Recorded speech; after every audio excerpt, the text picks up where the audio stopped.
থেকে আপনার যে দলীয় কর্মসূচি ছিল, দেখা গেল যে বাগদাতে সবাইকে একসঙ্গে হয়ে কাজ করতে নির্দেশ দিল, কি বলবেন? নিশ্চয়ই সবাই একসঙ্গে কাজ করেছে, নির্বাচন কমিটি করেছে, কমিটির প্রথম মিটিং ঐক্যবদ্ধ তৃণমূল কংগ্রেসের সবাই, এবং এই নির্বাচন আমাদের কাছে অত্যন্ত গুরুত্বপূর্ণ নির্বাচন। কারণ একদিকে কেন্দ্রীয় সরকারের বাংলা বিদ্বেষী মনোভাব, জমিদারি মনোভাব কোথায় চালানোর চেষ্টা করছেন, একজন সাংসদ যিনি 5 বছর এখানে ছিলেন, বাগদার মাটিতে কোনো উন্নয়ন করেননি, জনসংযোগ রাখেননি, তার ডেভেলপমেন্টের বছরে 5 কোটি টাকার কোনো হিসাব পায়নি।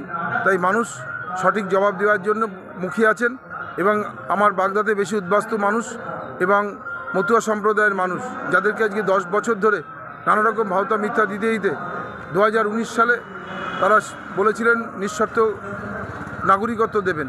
আজকে সেই জায়গায় দাঁড়িয়ে সেই নাগরিকত্বর নামে যে ভাওতা দিয়েছেন, এর বিরুদ্ধে মতুয়ারা ঐক্যবদ্ধ হয়েছেন। আমার উদ্বাস্তু মানুষরাও আজকে রাস্তায় নেমেছেন, প্রতিবাদ করছেন, এবং এই নির্বাচনে তারা বুঝিয়ে দেবেন যে নাগরিকত্বর নামে যে তাদেরকে ডিটেনশন ক্যাম্পে নিয়ে যাওয়ার মতো একটা ব্যবস্থা তারা তৈরি করছেন।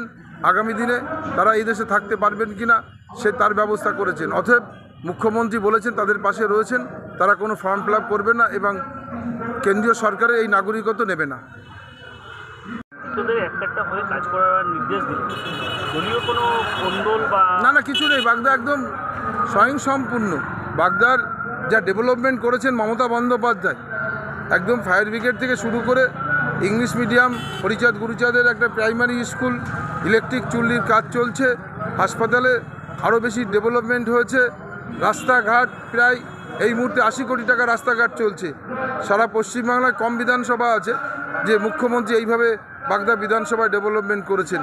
সেই কারণে সবাই মিলে ঐক্যবদ্ধভাবে কোথায় এতটুকু উন্নয়ন বাকি রাখেনি, এবং আর যে কাজটা বাকি থাকবে আগামী 6 মাসের মধ্যে, যেসব আমাদের নদী নালা রয়েছে তারপর যাতায়াতের অসুবিধার জন্য ছোট ছোট ব্রিজ কালভার্ট এগুলো আমাদের বাকি থাকবে। এটা আগামী 6 মাস থেকে 1 বছরের মধ্যে সম্পূর্ণ হয়ে যাবে। ভোটের প্রচার শুরু করে দিয়েছেন, কি মনে হচ্ছে? এখনো পর্যন্ত 7টা বিধানসভা কেন্দ্রে আপনি ঘুরেছেন, কি মনে হচ্ছে? আমি 7টা বিধানসভায় ঘুরেছি।